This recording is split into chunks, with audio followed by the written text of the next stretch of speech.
श्रियकान्ताय कल्याणनिधये निधयेतिनाम् श्रीवेङ्कटनिवासाय श्रीनिवासाय मङ्गलम्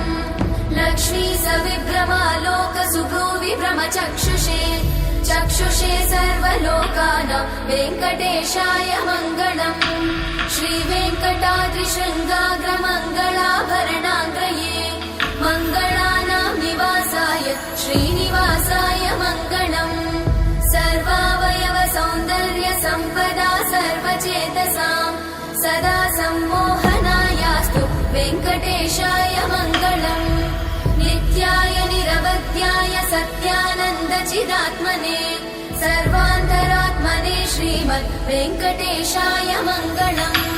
स्वतः सर्वविदे सर्वशक्तये सर्वशेषिने सुलभाय सुशीलाय वेङ्कटेशाय मङ्गलम्।